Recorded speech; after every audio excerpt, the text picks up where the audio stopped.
Au Brésil et en Équateur, 2 patrouilles des unités spéciales doivent opérer sur terre, sur l'eau ou dans les airs. La NEPOM pour le Brésil et le GIR pour l'Équateur. Les trafiquants en tout genre profitent des fleuves ou des estuaires pour écouler leurs marchandises. Difficile d'accès, les berges et les criques ont toujours abrité les contrebandiers. Le seul moyen de les appréhender, c'est par bateau ou par hélicoptère. Drogue, cigarettes, contrebande en tout genre. Ces patrouilles tout-terrain doivent lutter contre un concentré de tous les trafics.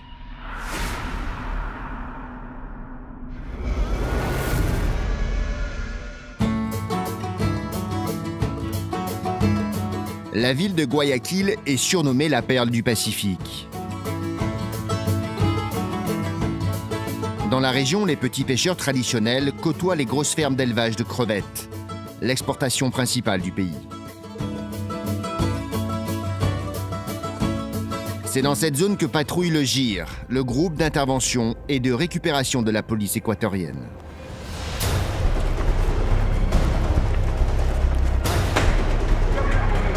Le GIR est une unité d'élite. Elle est compétente dans toutes les situations qui nécessitent des interventions risquées. Loin des médias, elle est toujours restée très discrète.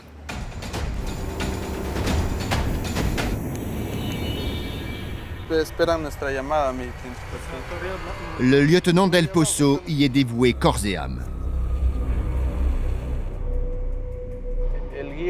Le GIR fait partie de ma vie. Je lui consacre presque tout mon temps. Je passe des journées dans mon unité en mission et finalement, c'est comme une deuxième famille. Et puis, il faut dire que la formation est vraiment très intense.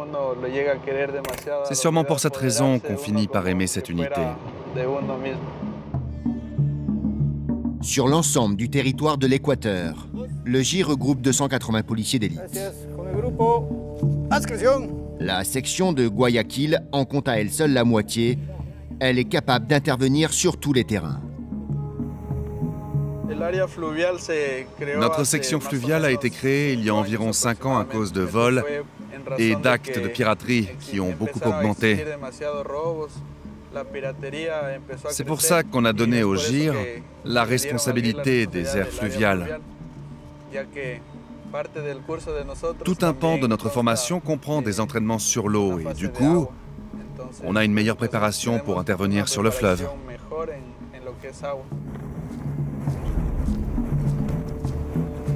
Les hommes de l'unité sont soumis à des entraînements intenses et quotidiens. Les policiers sont mobilisables à tout moment. Ils vivent ensemble dans une ambiance quasi militaire.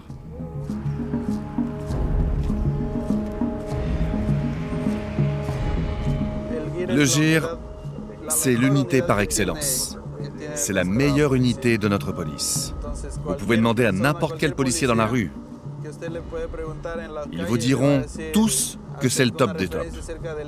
Tout le monde voudrait en faire partie. Mais finalement, nous sommes assez peu nombreux à avoir cette chance.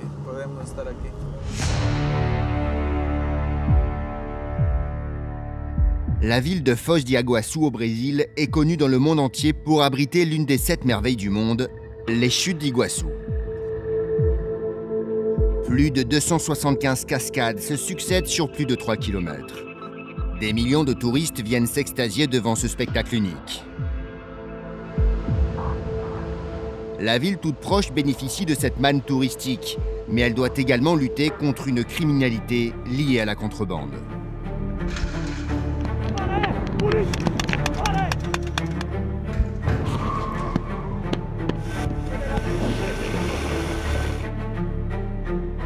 Le fleuve Paraná est une frontière naturelle avec le Paraguay. De l'autre côté, la ville de Ciudad del Este est une zone franche, sans taxes ni TVA. En moyenne, les produits y coûtent 2 fois moins cher, alors il est tentant d'y faire ses achats et de revenir discrètement par bateau les revendre au Brésil. Pour s'attaquer à cette contrebande, une unité spéciale a été créée. La NEPOM, le chef de cette patrouille, c'est l'agent spécial Rodriguez.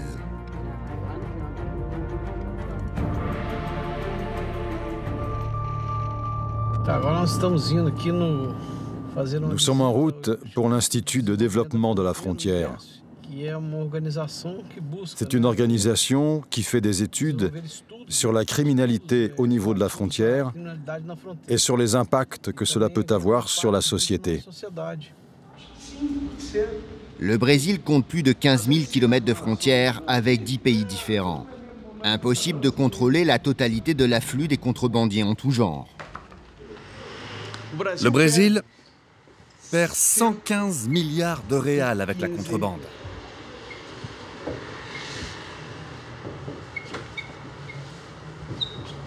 « 34 milliards d'euros, c'est beaucoup d'argent. C'est le chiffre total de ce que représente la contrebande. » Pour répondre à cette délinquance hors norme, les hommes de la NEPOM doivent être opérationnels 24 heures sur 24.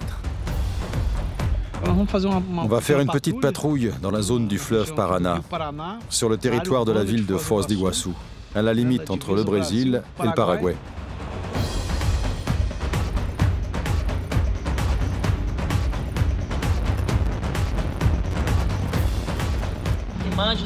Ici, on aperçoit le PIA, le pont international de l'amitié. C'est le pont qui relie le Brésil au Paraguay. Pendant la journée, l'unité d'élite patrouille sur le fleuve. Mais elle a peu de chance de prendre des trafiquants car ils ont des guetteurs partout postés sur les deux rives.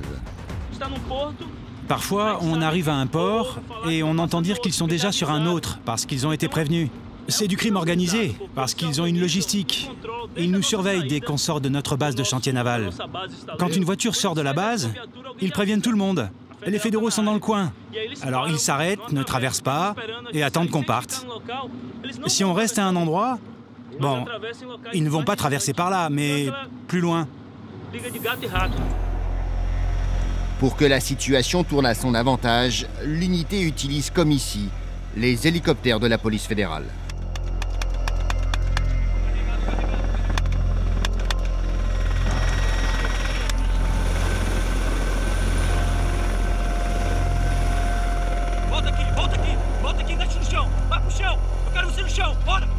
Les hommes de la NEPOM sont craints par les contrebandiers. Ils ne plaisantent pas. Alors, à leur vue, ils se rendent immédiatement.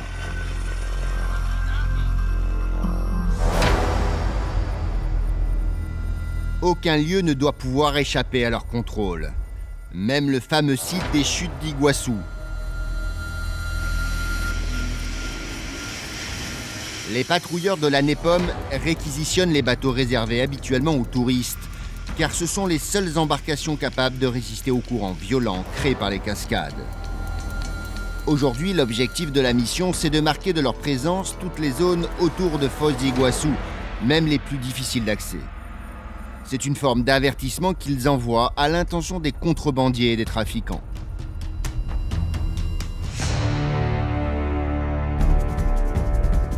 Aujourd'hui, en Équateur, les hommes du GIR sont chargés d'une opération sensible.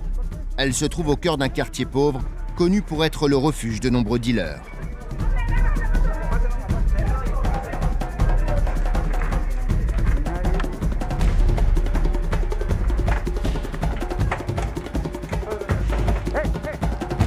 Après les avoir formellement identifiés, le GIR interpelle un groupe d'hommes dans la rue.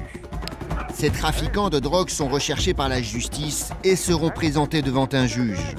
Ils risquent de 2 mois à 13 ans de prison en fonction de leur implication dans le trafic. À chaque mission, les hommes du GIR risquent leur vie. Pour limiter les risques, les policiers s'entraînent dès l'aube à la pratique des arts martiaux.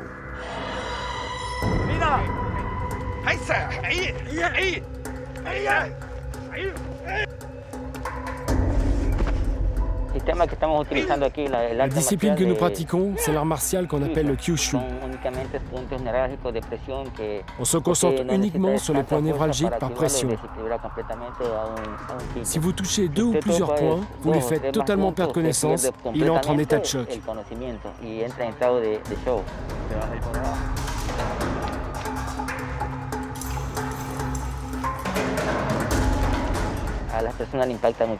Nous impressionnons beaucoup la population. Nous sommes le dernier recours qu'a notre police. Généralement, nous ne rencontrons pas de résistance. Habituellement, les gens se rendent facilement.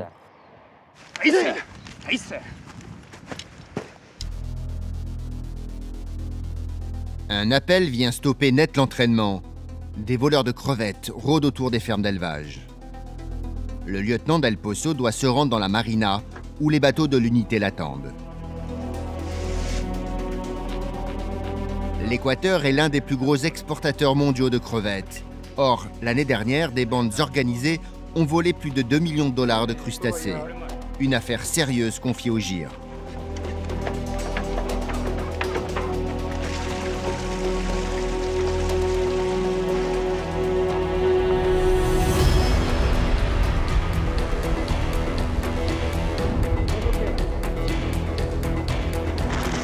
Le GIR peut essuyer des tirs de trafiquants. Alors, en cours de route, 2 commandos viennent rejoindre l'embarcation par hélicoptère. Une opération particulièrement minutieuse.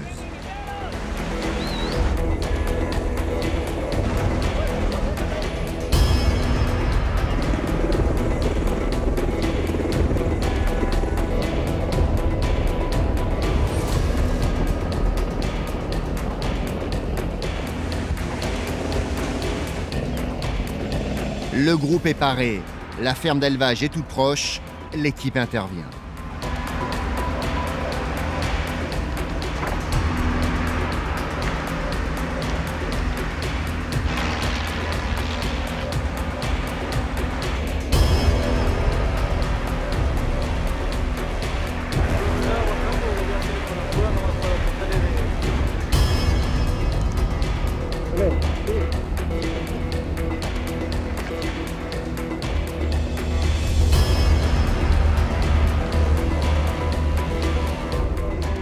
Bonjour, nous sommes le GIR, le groupe d'intervention et de récupération de la police nationale.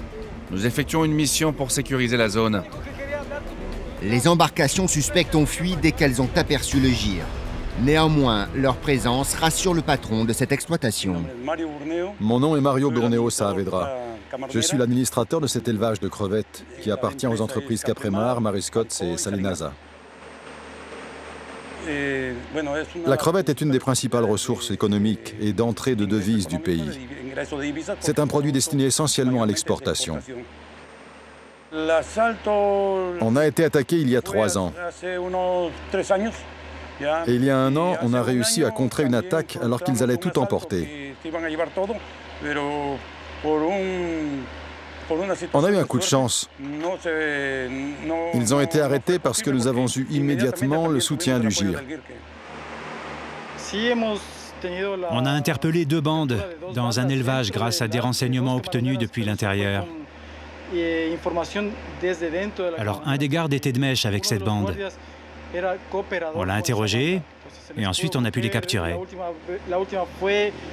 La dernière fois, c'était au mois de septembre. On a capturé 11 personnes, 4 armes à feu, ainsi que toute la marchandise qu'ils voulaient voler. Notre travail consiste surtout à effectuer des patrouilles préventives dans le golfe de Guayaquil, notamment pour vérifier que les élevages ne rencontrent pas de problème. De retour à la base, le lieutenant Del Pozo a juste le temps d'enfiler sa tenue d'intervention. Les hommes sont mis en alerte. Ils doivent être prêts à partir pour une mission qui se déroulera cette nuit dans les faubourgs de Guayaquil. Là, on va devoir partir tout seul. Je prends la caméra que vous m'avez passée, je vais la mettre sur mon casque pour enregistrer. Aucun stress n'est perceptible chez les hommes du GIR. C'est une sorte de routine pour eux. Oui, c'est une opération anti-drogue.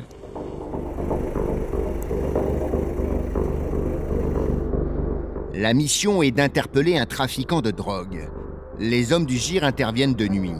Avec un peu de chance, l'homme aura décidé de dormir à son domicile. C'est le lieutenant Del Pozo qui mène l'assaut. Ouvrez, nous avons un mandat, madame. Ouvrez la porte. Si vous n'ouvrez pas, on va la défoncer.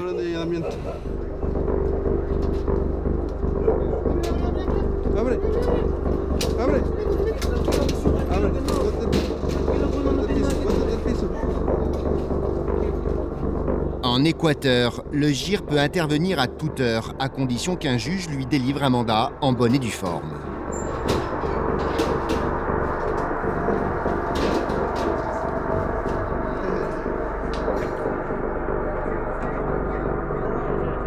L'opération est un succès.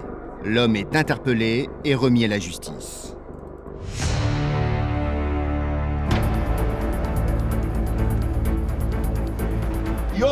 Et aujourd'hui, dans Ciudad Alerta, j'attire votre attention. Regardez avec moi. Ici, on peut comprendre l'embuscade qui en a fini avec le narcotrafiquant le plus recherché au monde. Le numéro 1 du trafic de drogue au Paraguay. Rafat est mort et ces images montrent l'embuscade avec cette voiture blindée sur laquelle ils ont tenté à plusieurs reprises de tirer sur les vitres sans résultat.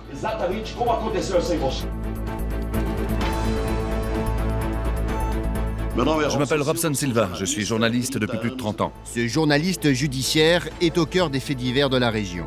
Son émission est une véritable vitrine du crime, mais il n'hésite pas, quand c'est d'actualité, à dénoncer les bavures policières. Mais pour lui, la NEPOM est une unité au-dessus des autres.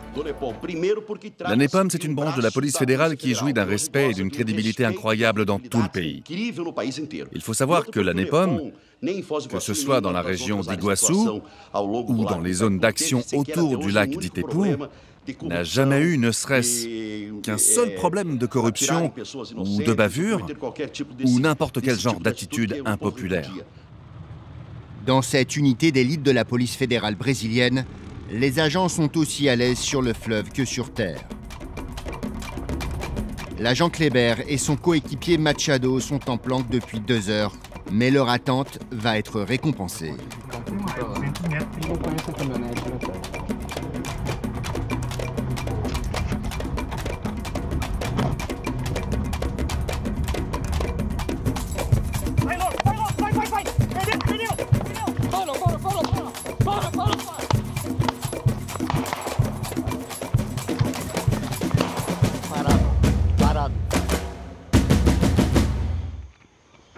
L'efficacité des agents de la NEPOM ne doit rien au hasard, plutôt à la qualité et à la fréquence des entraînements concoctés par l'agent spécial Rodriguez.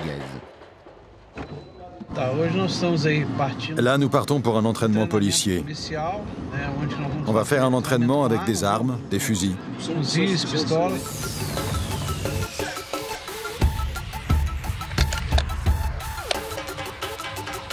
L'agent spécial Rodriguez est le vétéran du groupe. Il est chargé d'initier les hommes à la manipulation des armes lourdes. Cet entraînement est le premier contact que les agents vont avoir avec cette arme. On va leur présenter l'arme et ils vont d'abord tirer quelques salves pour connaître la sensibilité de l'arme, la précision du tir. Ensuite, ils vont enchaîner de plus en plus de tirs. Cette arme a un pouvoir mortel à 700-800 mètres. Mais pour un premier contact, là, c'est une bonne distance pour qu'ils puissent voir où arrive leur tir. C'est une arme qui a une cadence qui peut être réglée de 550 à 900 tirs par minute. Les exercices vont se succéder toute la matinée. Après les tirs à l'arme lourde, c'est au sniper de s'entraîner.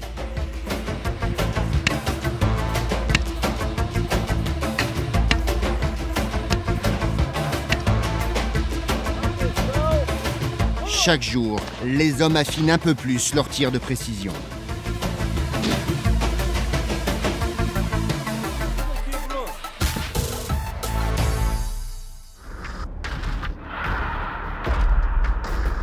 Les hommes de la NEPOM passent vite de la simulation à la réalité. Dès le lendemain, ils sont en planque sur la rive.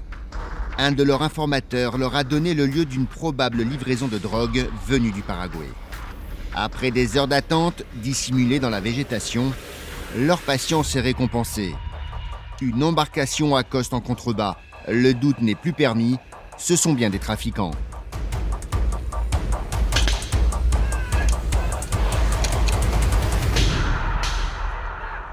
La tactique d'intervention du groupe, c'est de saturer l'ennemi sous les coups de feu lors de l'assaut. Les policiers ne tirent pas pour blesser ou pour tuer. Ce qu'ils veulent, c'est provoquer un effet coup de poing et ainsi ôter chez les criminels toute envie de riposter. Un succès en demi-teinte pour la Nepom. Les dealers se sont enfuis, mais ils ont laissé plusieurs kilos de cannabis sur la berge.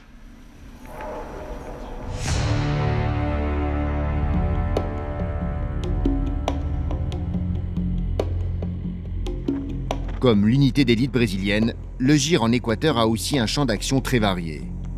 Chaque homme doit être en mesure d'être opérationnel dans tous les types de missions.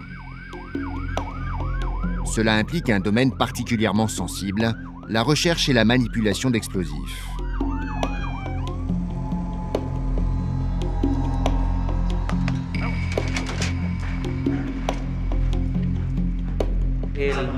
Donc, ça, c'est l'entraînement des chiens. C'est un processus de formation au cours duquel nous conditionnons les chiens à percevoir l'odeur des substances explosives. L'explosif est placé dans une boîte parmi d'autres et le chien est lancé. À chaque fois, le chien policier va découvrir celle qui contient quelques grammes de matière explosive. Après, ils reçoivent leur récompense, un truc qui leur plaît beaucoup, la balle. En fait, on utilise leurs instincts primaires qui sont le jeu, la chasse et la capture de la proie. Les chiens retrouvent ça dans le mouvement de la balle.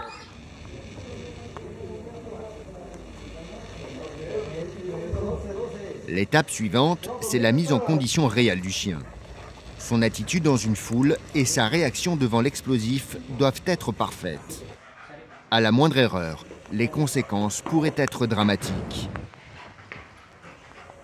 Il faut savoir que l'explosif peut être activé par n'importe quel mouvement, son ou changement de température. Le marquage du chien doit être passif. Le chien s'assoit ou se couche pour éviter tout faux mouvement. Aujourd'hui, la mission de la section canine, c'est d'inspecter le palais du gouverneur de Guayaquil. Une réunion politique doit avoir lieu et c'est au GIR d'assurer la sécurité des lieux.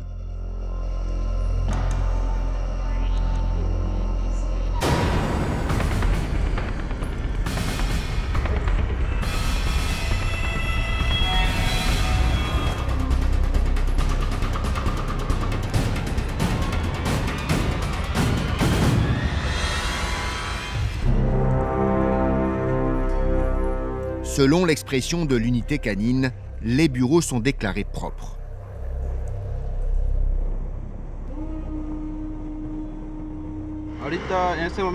Nous allons maintenant nous rendre dans un lieu où nous serons en sécurité pour utiliser des explosifs.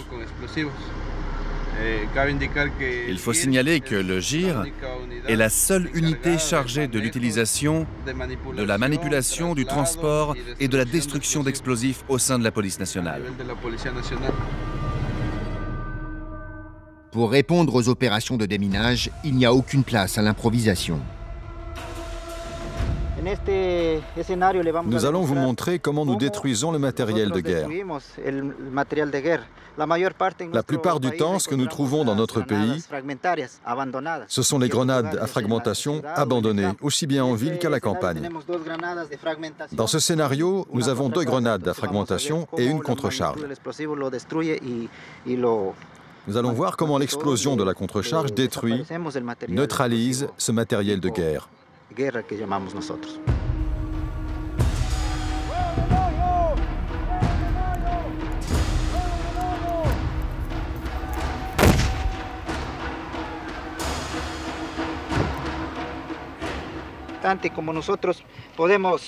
Comme on peut le voir, tout a été totalement détruit. Mais nous pouvons remarquer sur le pneu les fragments. On voit bien la fragmentation incrustée sur le pneu. On peut tout à fait imaginer l'effet sur le corps humain. Si toutes ces particules pénétraient dans notre corps, elles entraîneraient la mort. Le chef de section est chargé de sensibiliser les hommes aux différents types d'explosifs, surtout ceux utilisés par les groupes terroristes. La deuxième charge, pour la deuxième démonstration, est constituée de 250 grammes de pentolite. Nous allons la déclencher au moyen d'une télécommande Et nous allons voir l'impact de ce matériel explosif grâce à ces pneus qui vont se voir projetés à 30 ou 40 mètres de hauteur.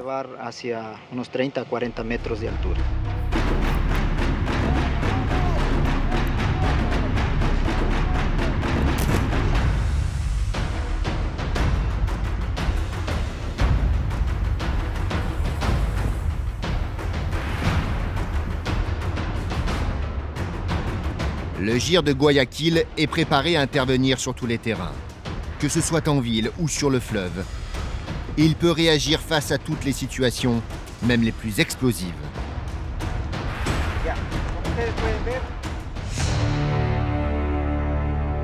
Au Brésil, la journée de l'agent Kléber commence par une patrouille de reconnaissance. L'objectif, trouver les ports clandestins utilisés par les trafiquants. Souvent, ce ne sont que des petits chemins de terre qui s'enfoncent dans la forêt. Il faut avoir l'œil pour les repérer. Ici, c'est un port connu pour la contrebande. Ça fait longtemps que ce port existe. On l'appelle le port de la marine, parce qu'il y a un bâtiment de la marine brésilienne là derrière. Ça n'a rien à voir avec la contrebande, mais c'est un repère pour nous. Le chemin monte jusqu'à une favela qui était contrôlée par un homme appelé Dentao, grosse dent.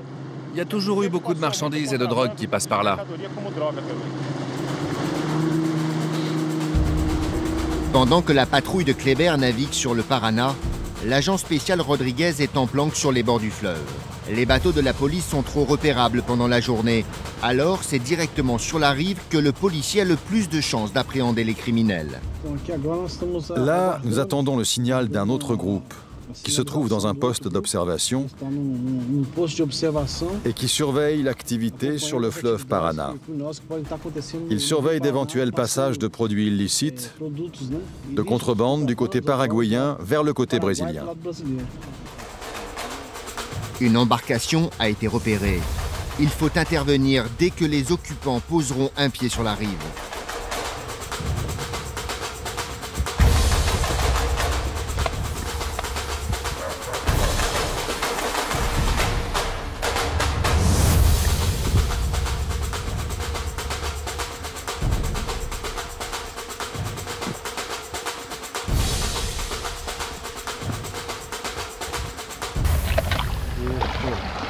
Venez par ici, s'il vous plaît.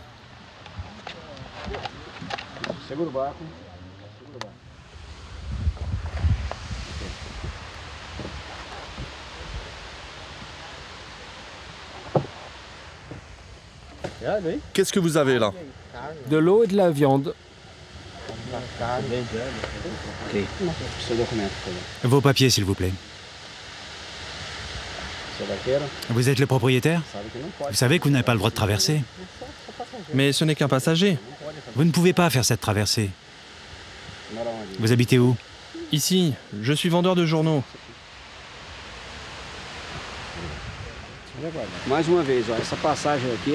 Je sais que c'est un passage qu'on emprunte facilement, mais c'est interdit. Alors, la prochaine fois, on vous prévient, on saisira la barque.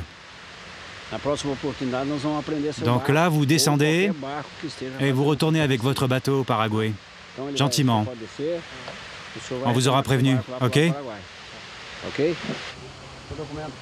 Cette fois-ci, pas de trafiquants, mais des citoyens paraguayens qui viennent travailler au Brésil. Le pont de l'Amitié qui relie les deux pays est souvent encombré. Il faut plus d'une heure pour aller d'un pays à l'autre en voiture, alors qu'en barque, la traversée ne dure qu'une dizaine de minutes. Les hommes de la NEPOM ne leur font qu'un simple rappel à la loi. Ce genre d'infraction est si fréquente qu'ils ne peuvent pas perdre de temps en les arrêtant tous. Ce qui les intéresse, ce sont les contrebandiers. Et ce n'est pas ce qui manque à Foz d'Iguaçu. De retour au commissariat, l'agent spécial Calori doit faire l'inventaire d'une saisie réalisée la veille.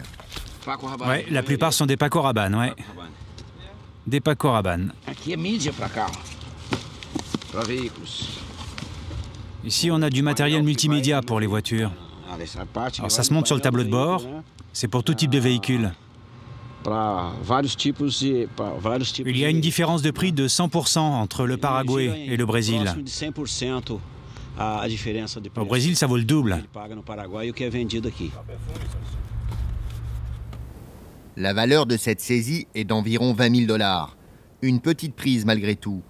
L'agent spécial Caloris doit amener le véhicule dans les entrepôts de la recette fédérale. C'est là que toutes les saisies sont stockées.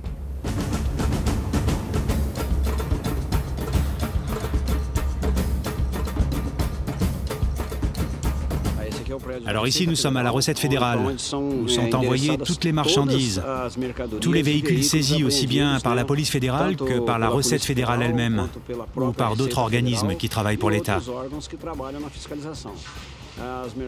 Donc les marchandises sont amenées ici, elles sont vérifiées et enregistrées dans l'un de ces bâtiments. Ensuite, elles sont emmagasinées dans l'attente d'un éventuel paiement de taxes. Passé un certain délai, elles sont destinées soit aux enchères, soit à des donations pour divers organismes publics ou des préfectures. Ici, le volume des saisies à Foz d'Iguaçu est tout simplement ahurissant. Et cela concerne un produit en particulier, les cigarettes. Allons jeter un coup d'œil. Jorge Dalmagro est le chef du dépôt de l'agence gouvernementale. Voilà, ici c'est une saisie récente de cigarettes. Là, il doit y avoir 700 caisses. On en a détruit une partie ce matin et on continue cet après-midi. Emballages et cigarettes sont envoyés dans un énorme broyeur. Les quantités sont telles que les cigarettes compactées sont recyclées en combustible. Tous ces déchets servent généralement de combustible pour les chaudières de l'industrie céramique. Au lieu de brûler du bois, on brûle ces déchets. D'une certaine façon, on participe à la protection de l'environnement parce qu'au lieu de brûler du bois, eh bien, on brûle ça.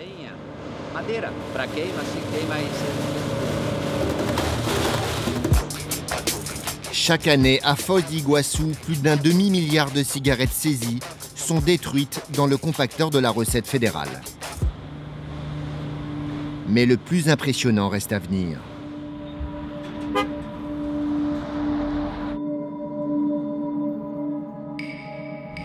Sur d'immenses terrains, les véhicules saisis aux trafiquants pourrissent au fil du temps.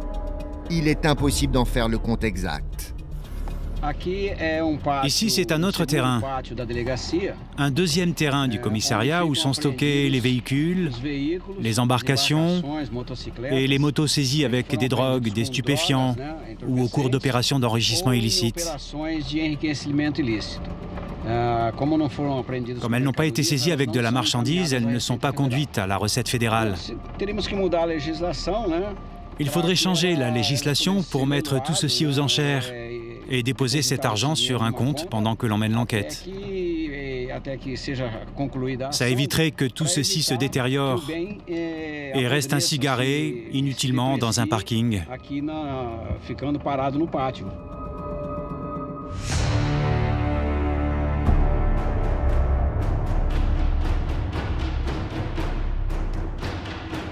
À Guayaquil, les agents du GIR sont maintenant sous pression. Ils ne savent jamais quand viendra l'ordre d'intervenir. Alors les policiers doivent être prêts à réagir à toutes les situations et garder leur self-control pendant le maniement de leurs armes à feu.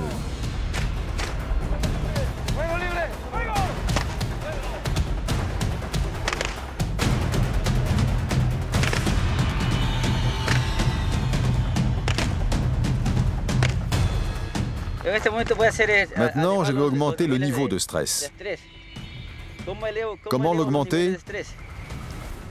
En faisant de l'exercice physique pour que la situation ressemble davantage à une situation réelle. Dans des conditions réelles, nous subissons des changements physiologiques, des altérations physiques, psychologiques, neuropsychologiques. Dans ces moments-là, on peut perdre ses moyens. On perd de la mobilité, de la motricité, surtout dans les situations d'affrontement. L'exercice physique, avec tout notre équipement, va nous permettre de mieux nous préparer aux situations réelles.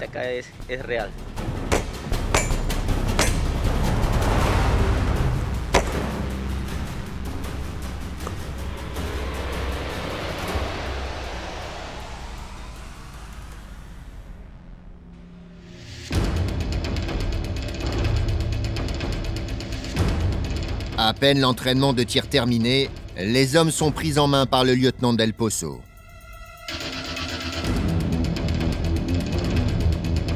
Le scénario est simple, investir une habitation et neutraliser un criminel.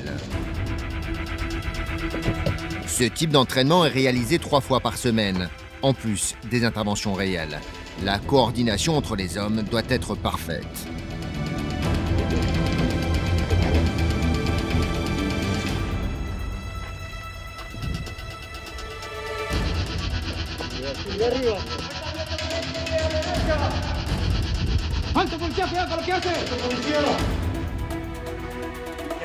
Ce genre de situation nous sert à réduire le niveau de stress au maximum.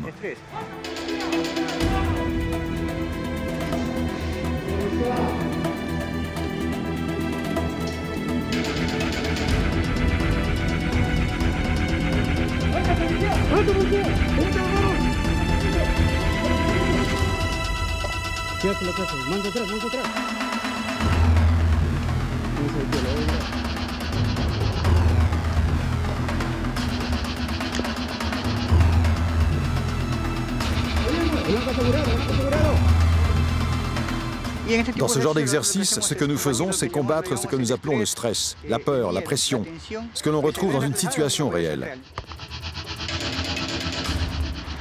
Ça apporte la confiance et la sécurité. Les hommes ne vont pas attendre longtemps avant de mettre en pratique cet exercice. Le soir même, une opération est menée dans les bidonvilles de Guayaquil. Le GIR dispose de nombreux informateurs dans les quartiers. L'un d'eux a formellement identifié un individu recherché par la police. Le suspect est rentré chez lui pour y passer la nuit. Le lieutenant Del Pozo dirige l'intervention. Le GIR doit rapidement prendre le contrôle des lieux et appréhender le suspect. Le GIR sera à la hauteur de sa réputation et cette fois encore, un dealer sera déféré devant la justice.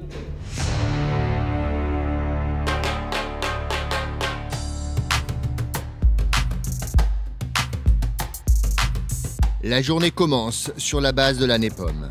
Les armes sont entretenues régulièrement et avec une grande attention. Toute l'unité s'y consacre en groupe. On a pour habitude de se réunir entre collègues, chacun avec son armement individuel. On se réunit pour faire ce boulot.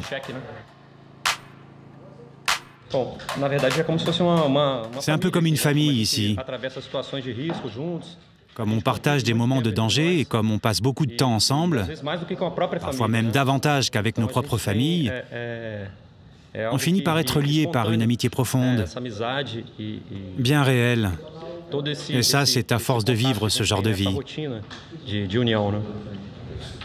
L'esprit de corps est particulièrement important pour la NEPOM. Il faut que chaque agent soit opérationnel et solidaire. Sur la terre comme sur le fleuve, les actions doivent être parfaitement coordonnées. Alors cet après-midi, un exercice d'envergure est prévu. L'agent Kleber est en charge de la préparation des armes qui seront utilisées, des fusils de paintball. C'est pour une meilleure simulation et ça va faire monter l'adrénaline. Ça nous mettra en situation réelle parce que notre équipe va être confrontée à des tirs. Ce ne sont pas de vraies munitions, mais à l'impact, ça va faire très mal. Donc les policiers vont faire le maximum pour se protéger. L'agent spécial Rodriguez a imaginé un scénario très précis. Des contrebandiers, joués par des hommes de l'équipe, vont être repérés sur le fleuve. L'objectif sera de les encercler et de les arrêter. Une opération qui nécessite à la fois des hommes sur des bateaux et des moyens terrestres.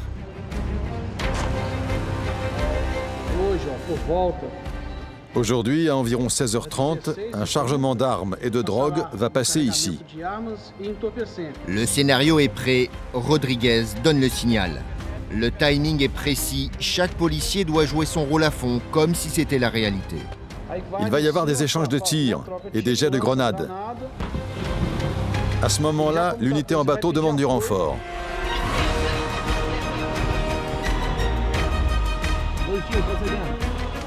L'autre équipe en voiture va descendre sur la berge après ce premier affrontement. Les bandits seront alors face à nous.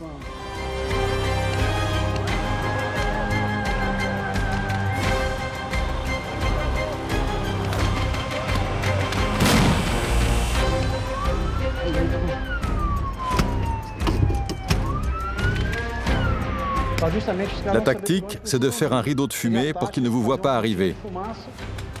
Donc, vous lancerez des grenades fumigènes et vous ouvrez le feu.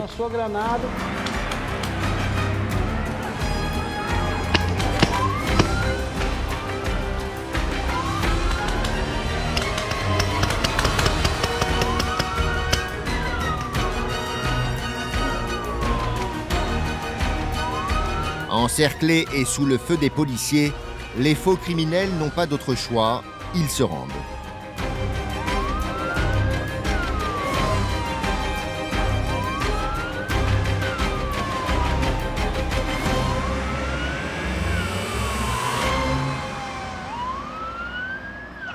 Alors, c'était bien?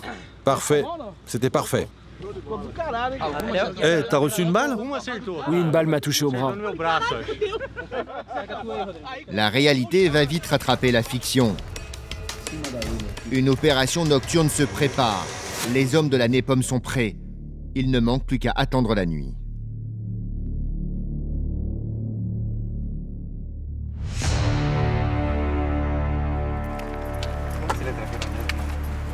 Sur la base de Guayaquil, les hommes s'occupent en attendant qu'une mission leur soit confiée. Le GIR dispose depuis peu d'un nouveau type de matériel, le stand de tir virtuel. Les hommes sont en uniforme d'intervention. Ils sont devant un écran qui les met face à des situations réelles. Cette arme est très réelle. Elle a un chargeur. C'est la même sensation qu'avec une arme réelle. Elle a le même poids, c'est le même matériel. Ces répliques des pistolets Glock, qui équipent les policiers, envoient un laser et vont réagir comme dans la réalité. La simulation est très avantageuse. Elle permet un entraînement plus régulier et elle est moins coûteuse. Effectivement, ça nous permet d'économiser des ressources. Et si on doit parler argent, il faut savoir qu'une boîte de munitions coûte ici environ 150 $. Alors que les piles, bien sûr, ne coûtent pas grand-chose.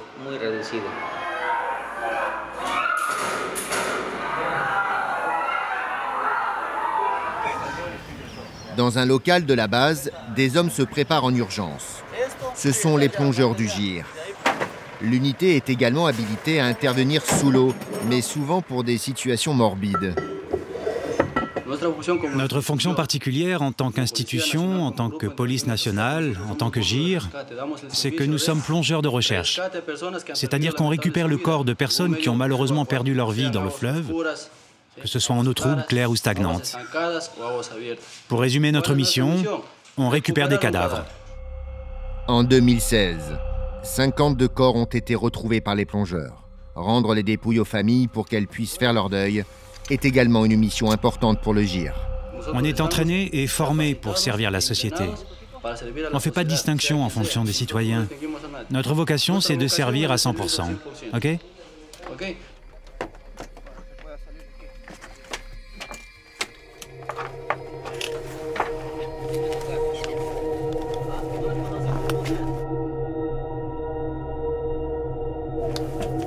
Vamos a irnos para atrás, ¿no? Cuando listos.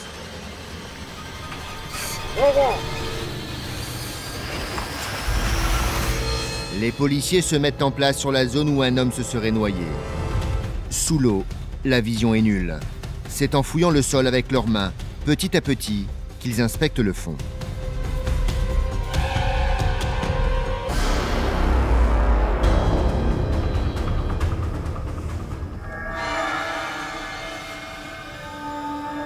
Ils remontent, le poing en l'air, mais ce n'est pas le signe qu'ils ont trouvé quelque chose. C'est pour notre sécurité qu'on doit toujours remonter avec le poing levé. OK ? Parce que si je dois perdre quelque chose, je préfère que ce soit une main plutôt que ma tête. L'unité s'est déplacée en vain. Aucun corps ne sera retrouvé cette fois-ci.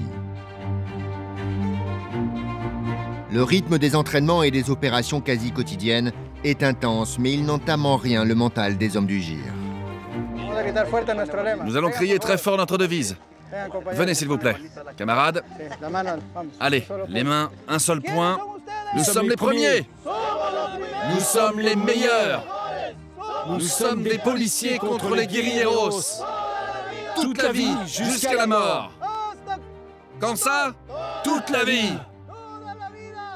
Toute la vie, jusqu'à la mort. Jusqu'à la mort.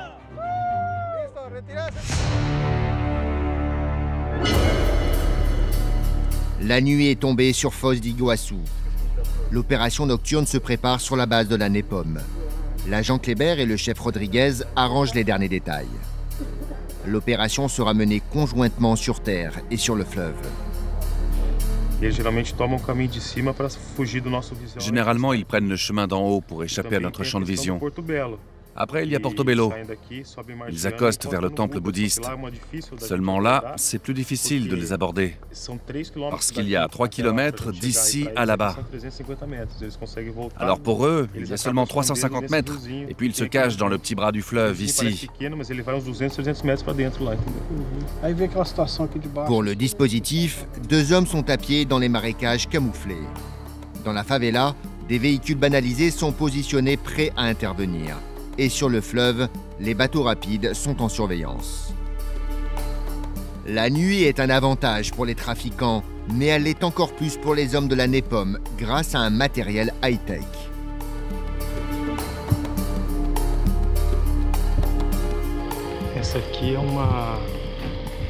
Ça, ce sont des jumelles thermiques. Elles captent la chaleur du corps des personnes à une distance de 3 ou 4 km. Ce viseur nocturne renforce la lumière et nous permet de piloter de nuit.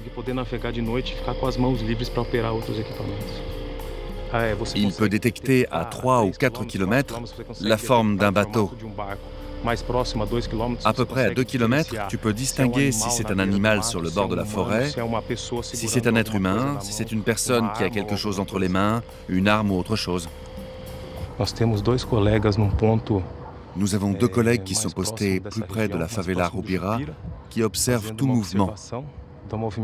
Et ce sont eux qui vont nous donner le feu vert pour faire un abordage. Et si on réussit, on saisira la marchandise. Le moment d'intervenir est proche. Les hommes de la NEPOM cachés sur la rive viennent de découvrir une cache d'armes. Cela démontre qu'ils sont bien sur le chemin que vont emprunter les trafiquants. Ils se postent donc aux alentours. L'information est transmise à la patrouille mobile. Les hommes de la NEPOM décident d'intervenir. Rapidement, des suspects sont appréhendés dans la favela. Ce sont eux qui devaient stocker et revendre la marchandise. Pour le moment, il ne faut surtout pas qu'ils puissent communiquer avec le reste de leur bande qui arrive en bateau depuis le Paraguay. Justement, sur le fleuve, une embarcation est repérée. C'est bien celle des trafiquants. Les patrouilleurs marquent leur présence. L'objectif, effrayer et pousser les criminels jusqu'aux policiers qui les attendent sur la berge.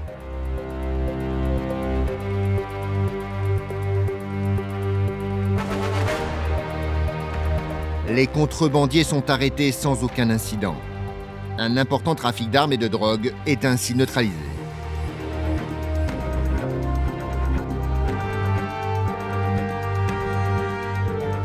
Le succès de la NEPOM n'est pas le fruit du hasard. L'effectif du groupe est limité aux élites. Les membres sont évalués chaque jour par le groupe. La moindre baisse d'évaluation et c'est l'exclusion.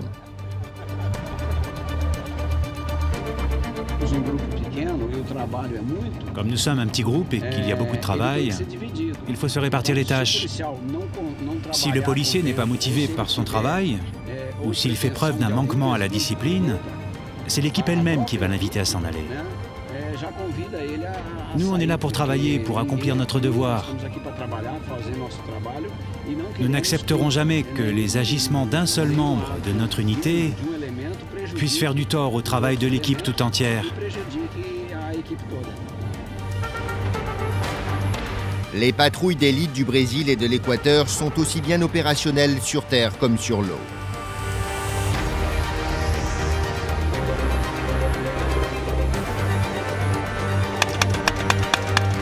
Leur réussite est le fruit de leurs entraînements intensifs et quotidiens, mais surtout, il est le résultat d'un dévouement et d'une solidarité sans faille.